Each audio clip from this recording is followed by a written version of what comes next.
இப்ப பாத்தீங்கன்னா சார், நிறைய பேர் ஜாதகத்துல உங்களுக்கு நாகதோஷம் இருக்கு அப்படின்னு நம்ம நிறைய பேர் சொல்லி கேள்விப்பட்டிருக்கோம். இந்த நாகதோஷம் இருக்கிறவங்க எந்தெந்த கற்களை பயன்படுத்தக்கூடாது?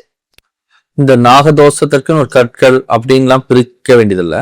பொதுவாகவே எப்படின்னு கேட்டோம்னா, நம்ம லக்னத்திற்கு 5, 9 லக்னாதிபதி இது சார்ந்த கற்கள் தான் நம்ம ஒவ்வொருத்தருக்கும் பரிந்துரைக்கிறோம். அந்த 9 அந்த 5, 9 கூடிய கற்களோட சப்போர்ட் எப்படி இருக்கு, அந்த கிரகங்களோட எப்படி சார்ந்தப்பட்டிருக்கு அப்படின்ட்டு. இந்த நாகதோஷம் அப்படிங்கறது இந்த ராகு பேஸ் பண்ணி வர்றது. லக்னத்திலே ராகு இருக்கிறது, லக்னத்துக்கு 2ல ராகு இருக்கிறது, 7ல ராகு, 8ல ராகு இருந்தா இந்த மாதிரி ராகு தோஷம் இருக்கு, நாகதோஷம் இருக்கு, இதனால திருமணம் தடைகள் இருக்கணும், இதே மாதிரி தோஷம் இருக்க ஜாதகம் தான் கல்யாணம் பண்ணணும், இங்க இருக்கக்கூடிய மாதிரி அங்க இருக்கான்னு சொல்லி பார்த்துட்டு இருந்தோம்னா அப்படியே கல்யாணம் 2 மாசம் நடக்க வேண்டிய கல்யாணம் 2 வருஷம் ஆகியும் நடக்காமையே இருக்கும். இதோ பெரிய ஒரு ப்ராசஸ் மாதிரி இருக்கும்.